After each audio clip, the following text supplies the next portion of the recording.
Hello, fellow photographers. I am on a video tutorial kick today. I actually just earlier this morning, I did my first tutorial on Photoshop on how to drop a sky into an image, and it was just so inspiring and so much fun to do that here I am this afternoon doing my second one, and this time I decided to do a Lightroom tutorial of a recent engagement shoot I did. And as you can see, this is the before and after.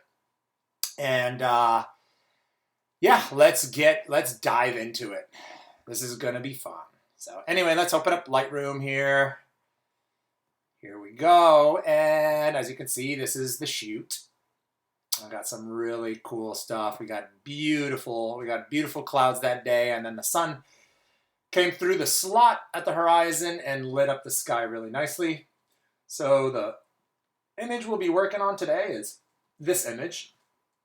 And the first thing I wanted to say is when I shoot, I try and shoot for details. So I'm trying to shoot where I get some detail in the shadows and I'm getting some details in the highlights.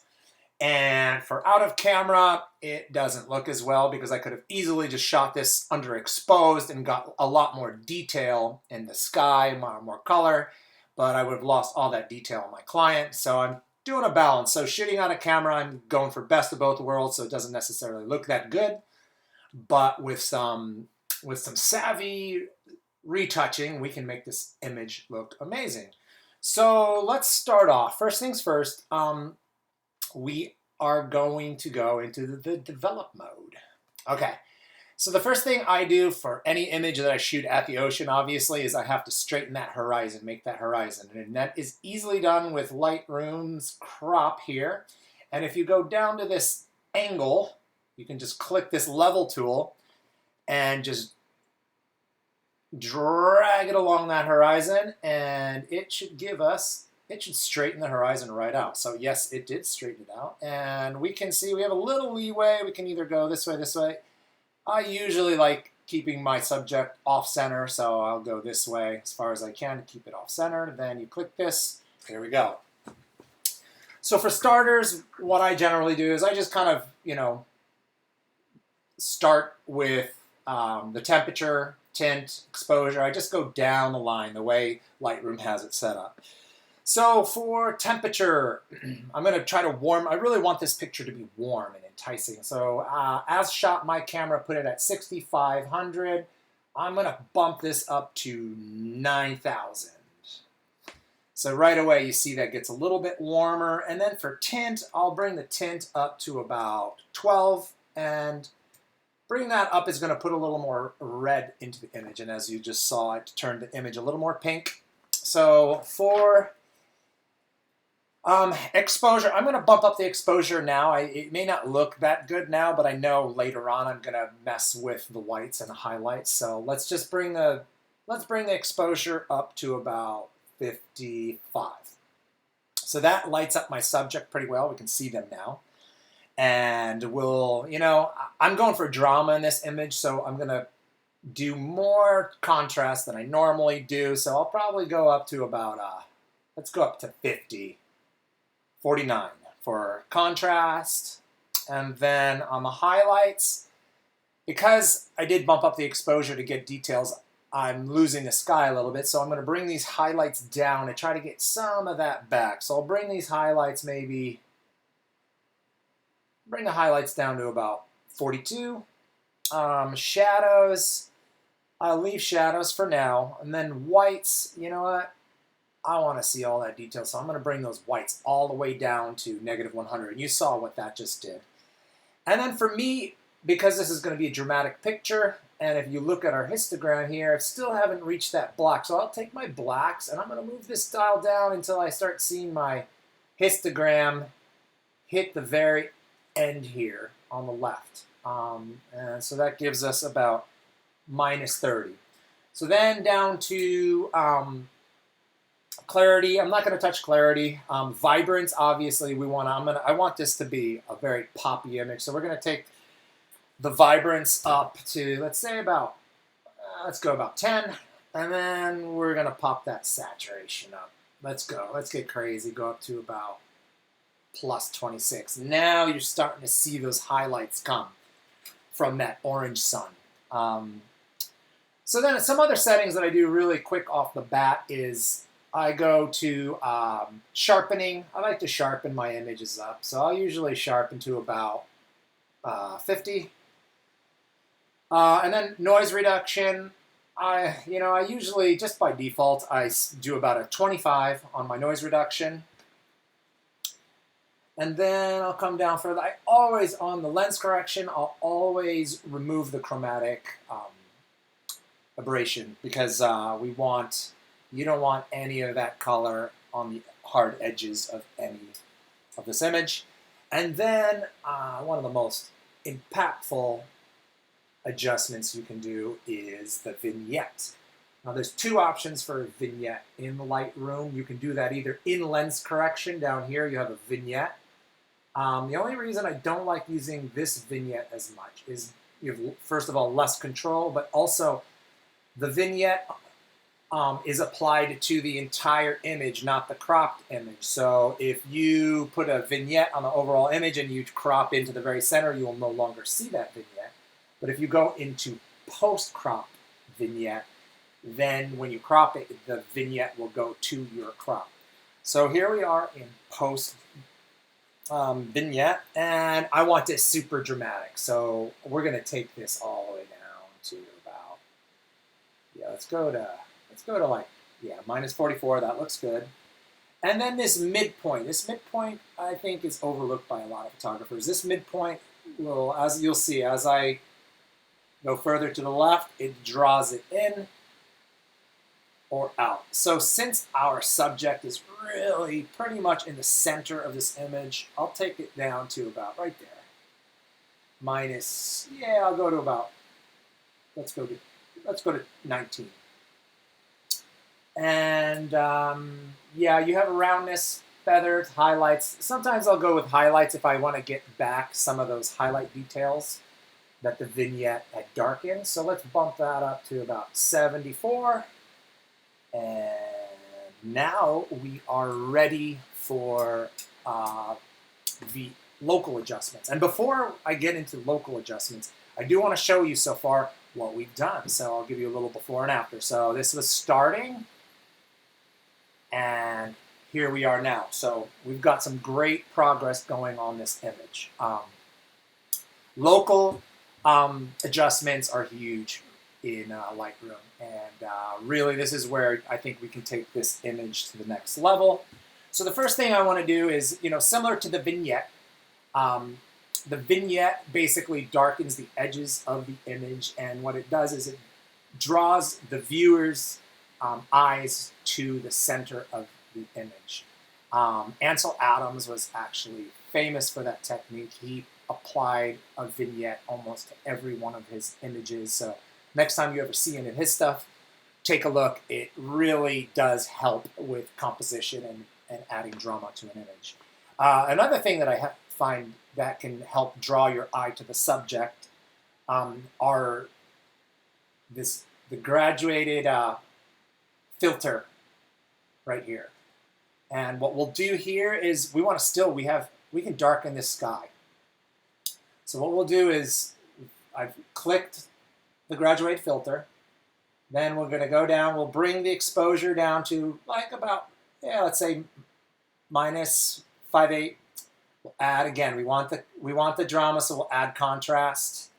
Then for this, I do not want to lose the highlights in the sky, so I'm going to bring these highlights up. So it will darken it, but it shouldn't affect the highlights in those clouds as much. And then for shadows, again, I'm going to bring the shadows down because I want to create more drama, and that will make the sky a bit more contrasty this way. And then let's see, and then one thing that will really help bring some drama to the sky here is this dehaze. And if we bring this dehaze up to about, I usually stay around 25, 27's fine. Let's check out how it looks. Now let's just Go up to the sky and drag it down. Oh, look at that. Now we created some serious drama in the sky. And again, you know, you can fine tune this to your liking. You know, you can control this by grabbing the center line, and you can change the angle, or you can drag that top line and drag it out a little bit. I'll bring it down to about there before I start darkening their heads too much. And ooh, that looks good. Okay, so we did a graduated filter on the top, so I will do the same on the bottom. And the way we create another graduated filter is by going over here and hitting U. All right, now a new one has been formed. So we can either use the same settings, which, why don't we just try that? We'll just try the same settings we did to the sky, to the bottom, and drag it up. All right, now for me, I think it darkened it a little too much. So let's just play around and experiment and see what looks good. Definitely like those highlights. Oh, there we go. We need a little more shadow detail in there. So if we bring that shadow detail, we got that. And my whites, let's see what, I want to bring those whites. I don't want to lose that foam there. That looks interesting to me, so I'll bring it up to white. So there we go. We've got that, and then, let's see. You know what, I think I'll bring it down a tad. I think that looks good. Okay, so now we will go to some more local adjustments. This time we're going to go to the far right and use this brush tool. Now this brush tool is amazing. It has so many different things. You know, if you see this effect custom, these are all the different options we can do. So let's just start off with exposure. So this is going to be for the people. I want some more detail in the people, so I'm going to bring up the exposure on those people a little bit. So we'll go to 4:4, shadows. We'll bring the shadows up. And then for clarity, I'm going to bring the clarity down just a tad, and you'll see, or actually before I do that, I'll apply the brush and then I'll apply that clarity later to show you. So let's just do a quick brush over them. So you see that's brightening up their faces a little bit. There we go, look at that. That really, now we see them a little bit better, definitely brings the eye to them. And you know what? I'm not even going to mess with clarity. We're going to leave it at that just because I like the way it looks. But for our next step, I'm going to do some a local adjustment to the center of this image with those rocks and all that white water moving. I shot this at a faster shutter speed because I wanted my subject sharp, but I wanted kind of a blurred effect on that water throughout. So what you can do, I mean, it gives it a little tiny bit of blur. So what we'll do is we'll use this brush again. Let's create a new one. And then for this setting, we are going to take the clarity. We're going to take the clarity down to about -50, which is going to give it a blurry, fuzzy look, which will emulate moving water. And then we're going to take our dehaze and bring that up to 50. Now we're just going to get these rocks here, and you'll see what it does to this. It just, you know, it's very subtle. And actually, let me bring up my density. I'll just bring up flow, everything all the way to its highest settings. And then we'll just come in here. I don't know if you see that effect that it's doing. It's really lightening up that center area. See that? And maybe a little too much for my liking, to be honest with you. So we can kind of mellow it back, and that's the beauty of, let's get this water here. Ooh, yeah. Just give more detail in that water. There we go. And let's see. Let's bring back. And then you can see if I take that clarity, that's all the way. That's all the way the other way. This is right in the center. So let's go to about -14. And then the dehaze, you see, if you go this way, it just blows it out fuzzy. This way, it darkens it up. So let's just move that till it starts to look good. Let's see, right around there. All right. So now that we've finished with that, there are some custom things that we can do to specific colors. So how we do that is let's close our brush down. And we are going to go to HLS, which stands for Hue, Saturation, and Luminance. So click on that. Oop, it went away. So what we can do is, you see we have our hue, we have our saturation, and luminance. This is great. You have a bunch of control here. So basically, what I want to do is kind of control the luminance, because those yellows and oranges are getting a little bit bright for me. So if we come here, click on the luminance, go to the yellow, and slide that down. Do you see how that darkens that sky down right there? The water, everything. So anything with yellow in it is going to be reduced in luminance. And I'll bring that to about right there. And then for green, if you look close in these waves, we have green. So what I'm going to do is I'm going to up the luminance on the green, and you're going to see the green in that wave just pop out. So there's that. Now if we want to take that to the next level, if I want that green to show a little bit more, now I can click over here to saturation and then get this green dial and just bump that green dial up. Do you see this? How this just turned really nice green? That's a little too much for me. I'll go to about 50%. And there we are. We are really getting close. I think we're almost done. I think the last thing we can do for visual impact is, because we are shooting in the sun and they are blocking the sun, we're getting a little bit of sun flare leaking around the subject here. So we can enhance that a bit, and it's very easily done by using our brush. And then just let's go to exposure. I'm going to bump this up just like the sun. It would be full blast, so I'm taking exposure, bumping it all the way up to 4. And then what I'm going to do down here in this, it says color in this little box. It's blank right now, but if I go up to orange, boom, and create an orange color there. Now what I'm going to do is size that brush up so it's right, and then we're going to go right in between them, and we're going to enhance that sun. And it's very subtle. I think you could notice how it created more of a glow around them. And you know what? We are done for Lightroom. Any additional adjustments that I may do to this image at this point, I would end up doing in Photoshop. So I would just take this image, open in Photoshop, where I even have more control. But I mean, come on guys, we just did all of this in Lightroom. We didn't even have to open this image up in Photoshop. I'm happy with the way it looks. We could go further with it, but for now, we're just going to keep it here since this is a Lightroom tutorial.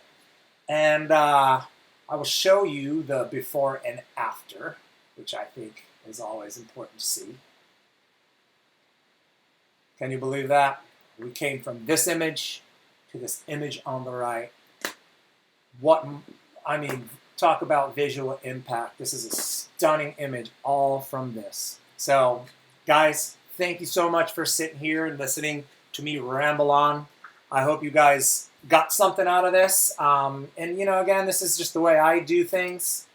But you can take these things I taught you and you can apply them to your own taste, to your own style, and create stunning images. Again, thank you so much for viewing, and stay tuned. I am really excited about creating these and sharing my knowledge on how to create great images and sharing it with all of you. So, guys, have a great day. Stay tuned for another episode. Bye now.